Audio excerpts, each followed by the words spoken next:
فرمایا کہ نبی علیہ الصلوۃ والسلام کا پیشاب مبارک پاک ہے اور آپ کا خون مبارک پاک ہے.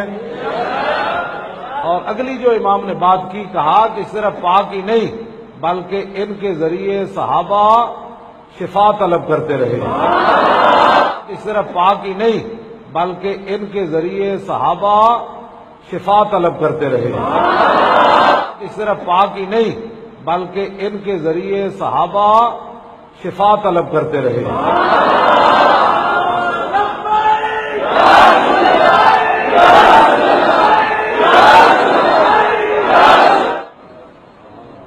یہ جملہ میں نے کسی پہلے نہیں پڑھا، کبھی بیان بھی نہیں کیا، تو پڑھا میں نے پہلی بار ہے یہ لفظ اگلے. پہلے تو میں بیان کرتا تھا لیکن یہ پہلی بار پڑھا تو اس وقت کا نشہ ہے کہ جن کا پیشاب مبارک جو ہے اس کے اندر شفا موجود ہے.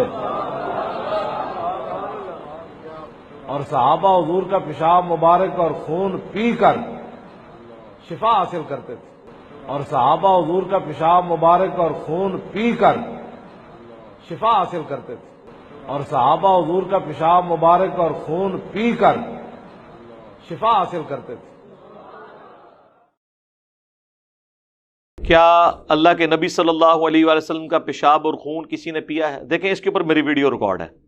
نبی علیہ السلام کا پسینہ مبارک، خون مبارک، پیشاب مبارک، ہم تو اسے مبارک سمجھتے ہیں. جہاں تک پینے کا تعلق ہے نا، تو ایک روایت ہے، مجموع الزوائد میں بھی ہے اور امام طبرانی نے بھی اپنی معجم میں لی ہے کہ حضور کی ایک کنیز تھی. تو سردیوں میں نبی علیہ السلام نے اپنی چرپائی کے نیچے ایک لکڑی کا پیالہ رکھا ہوتا تھا جس میں آپ پیشاب کیا کرتے تھے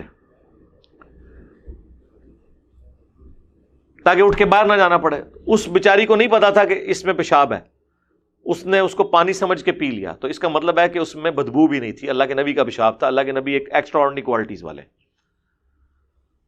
تو حضور نے جب بعد میں پوچھا کہ ادھر وہ پیالہ تھا، کہ یا رسول اللہ میں نے تو پی لیا، مجھے تو پتہ نہیں تھا.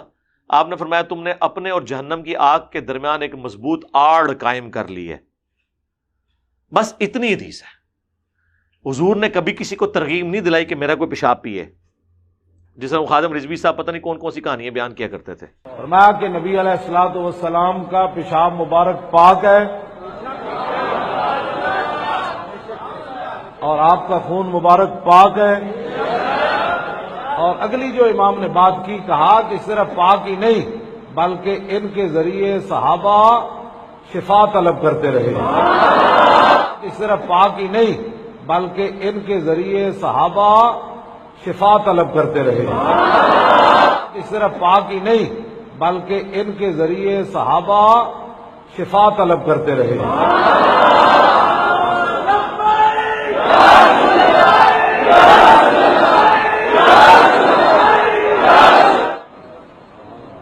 یہ جملہ میں نے کسی پہلے نہیں پڑھا، کبھی بیان بھی نہیں کیا، تو پڑھا میں نے پہلی بار ہے یہ لفظ اگلے. پہلے تو میں بیان کرتا تھا لیکن یہ پہلی بار پڑھا تو اس وقت کا نشہ ہے کہ جن کا پیشاب مبارک جو ہے اس کے اندر شفا موجود ہے.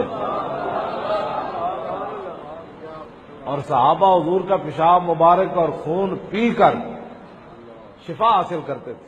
اور صحابہ حضور کا پیشاب مبارک اور خون پی کر شفا حاصل کرتے تھے.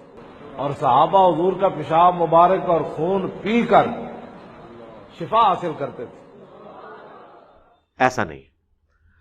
سنن کبری البیہقی میں ملتا ہے کہ جب نبی علیہ السلام نے کپنگ کروائی، جسے آپ پچھنے لگوانا کہتے ہیں، آپ نے اپنا وہ مبارک خون عبداللہ ابن زبیر کو دیا کہ اسے کسی محفوظ جگہ پہ نا دفنا دو.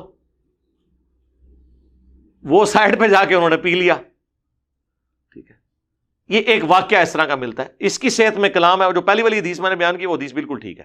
اس کی سند تو ابو داؤد میں موجود ہے، کچھ حصہ ابو داؤد میں بھی ہے کہ نبی علیہ السلام یوں پیالہ ہوتا تھا آپ کا ایک. تو اس کو بھی اگر کوئی بیان کرتا ہے تو نبی علیہ السلام نے کبھی اپنا خون پلایا نہیں کسی کو، حادثاتی طور پہ کسی نے پی لیا. پیشاب مبارک کا بھی ایک واقعہ. ہاں، پسینہ مبارک کے بارے میں بخاری مسلم حدیث ہے کہ ام سلیم ایک بڑھیا تھی، حضور ان کے گھر جاتے تھے، انہوں نے اپنا بیٹا انس بن مالک وقف کیا ہوا تھا حضور کی خدمت کے لیے. وہاں حضور سو گئے آپ کو نیند کی حالت میں کافی پسینہ آتا تھا. بخاری مسلم کے الفاظ ہیں, ام سلیم نے حضور کے ماتھے سے پسینہ ایک بڑے سے جو تھا کوئی پیالہ اس میں جمع کیا, حضور کی آنکھ کھل گئی. کہا یہ کیا کر رہی ہو؟ کہا یا رسول اللہ آپ کا پسینہ بہترین خوشبو ہے, ہم اسے اپنی خوشبو میں ملاتے ہیں. آپ نے فرمایا تم نے بہت اچھا کام کیا. اس کو آپ نے انڈورس کیا, پسینہ مبارک. بخاری مسلم میں حدیث ہے جب حضور وضو کرتے تھے اور حضرت بلال حضور کے وضو کا پانی تشت میں جو ٹپکا ہوا ہوتا تھا جب باہر لے کے آتے تھے تو صحابہ کرام جھپٹ کے اس میں سے پانی لیتے تھے. یعنی حضور ایک تشت والے برتن میں وضو کیا نا آپ نے, تھوڑا پانی نیچے جمع ہو گیا. اور بخاری میں تو ہے کہ صلح حدیبیہ کے موقع پر نبی علیہ السلام جب وضو کر رہے تھے تو صحابہ آپ کا تھوک مبارک, آپ کا وضو کا پانی زمین پہ نہیں گرنے دیتے تھے, جس کو نہیں ملتا تھا دوسرے سے تری لے کے اپنے جسم پہ ملتا تھا. برکت ہے. یہ یاد رکھیں نبی علیہ السلام کوئی عام انسان نہیں تھے, ہاں یہ ذہن میں رکھیے. لیکن اس کی بنیاد پہ اگر ڈاکٹر طاہر القادری صاحب نے 2014 کے دھرنے میں اپنے ٹیشو پیپر سے پسینے جو ہیں وہ پونچھ پونچھ کے مریدوں میں بانٹے ہیں تو یہ تو بدعت ہے. یا الیاس قادری صاحب اپنے منہ کی وہ جو ہڈیاں ہیں وہ چبا چبا کے لوگوں کو دے رہے ہوتے ہیں, مدنی ٹی وی کے اوپر انہوں نے باقاعدہ ویڈیوز ریکارڈڈ ہیں, اور وہ کہتے ہیں حضور بھی اپنے یار حضور اگر اپنے تبرکات دیتے تھے تو کبھی حضرت ابو بکر, عمر, عثمان و علی نے اپنے منہ کا جھوٹا کسی کو دیا؟ وہ حضور کی شان ہے. وہ تو صحیح بخاری میں ہے, انس ابن مالک سے ایک بال ایک تابی کو پہنچتا ہے اور وہ کہتا ہے اللہ کی قسم رسول اللہ کا ایک بال میرے پاس ہونا دنیا اور دنیا کے اندر جو کچھ ہے اس سے بڑھ کے مجھے محبوب ہے. حضور کے بال مبارک ہے. بخاری مسلم میں حدیث ہے حضور نے حجۃ الوداع کے موقع پر جب حلق کروایا تو حضرت ابو طلحہ کو بلا کے کہا کہ ان کو صحابہ میں تبرکن تقسیم کر دو. حضور نے اپنے بال خود تقسیم کرائے ہیں, لیکن یہ کہتے ہیں یہ عبد القادر جیلانی کا بال ہے, فلانے کا بال ہے. اور یہ ابو بکر کا بال کدھر ہے بھائی, عمر کا بال کدھر ہے, علی کا بال کدھر ہے؟ اصل تو ولی اللہ وہ تھے, کہانیاں بنائی. حضور کی شان نرالی ہے.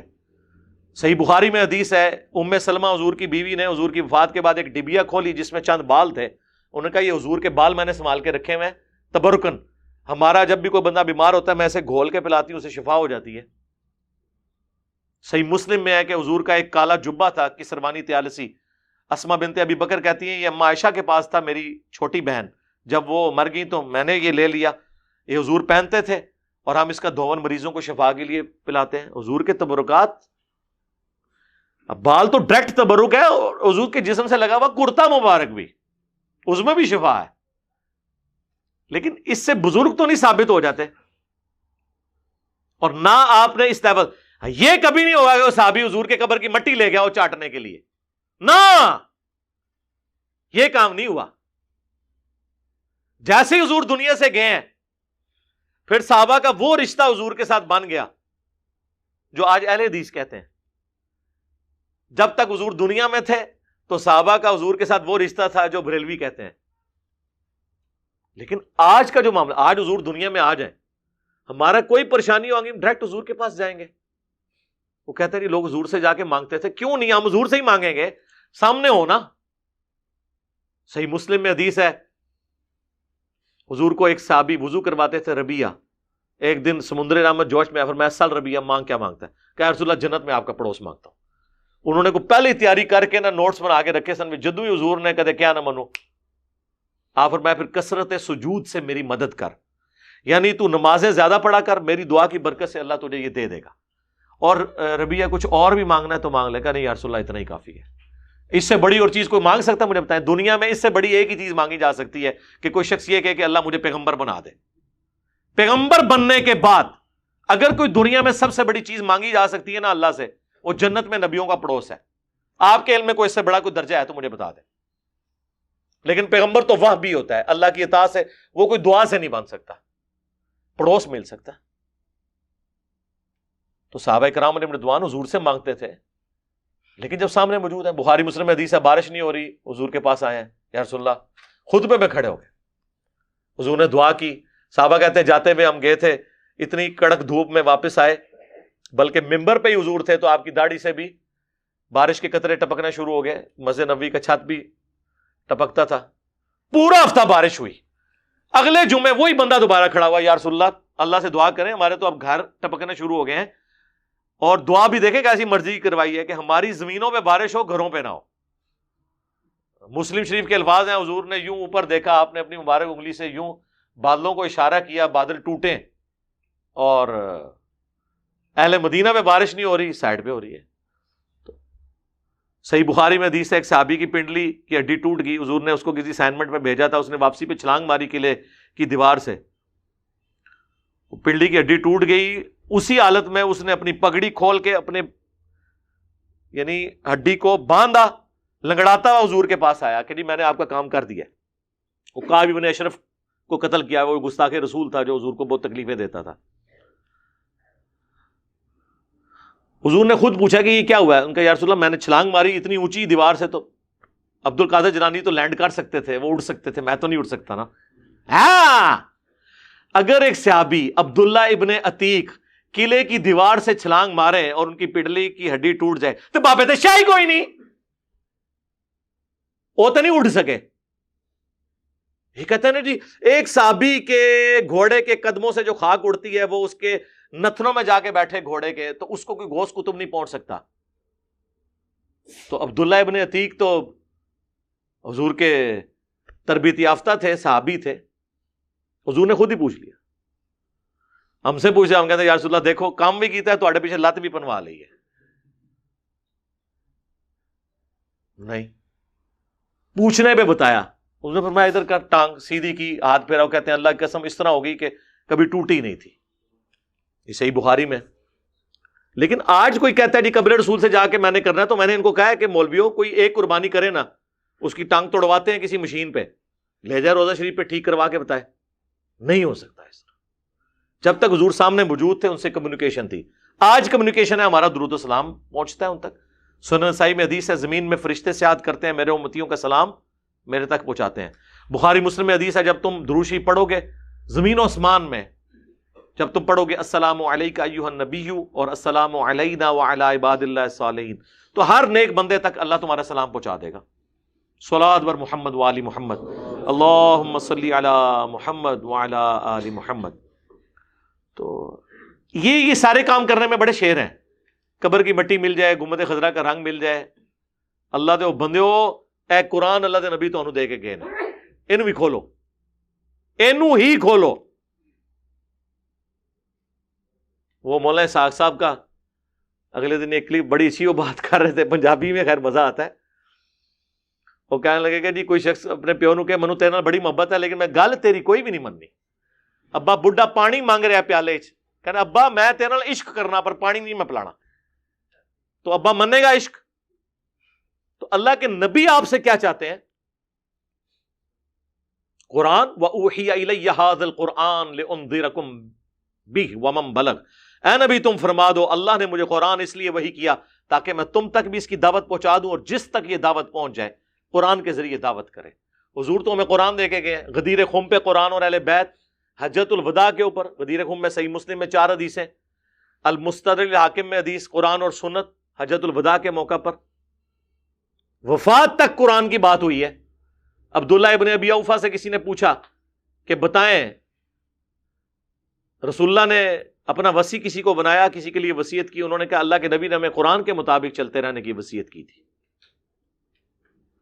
صحیح مسلم میں امام جعفر اپنے والد امام باقر سے، اور وہ جابر بن عبداللہ سے روایت کرتے ہیں اللہ کے نبی ہر تقریر سے پہلے کہتے تھے اما بعد فإن خیر الحدیث کتاب اللہ. آگاہ ہو جاؤ سب سے بہترین کلام اللہ کی کتاب ہے. تسی کہتے ہو کلام بہو ہے، مثنوی مولانا روم ہے، خدا دانا ہے.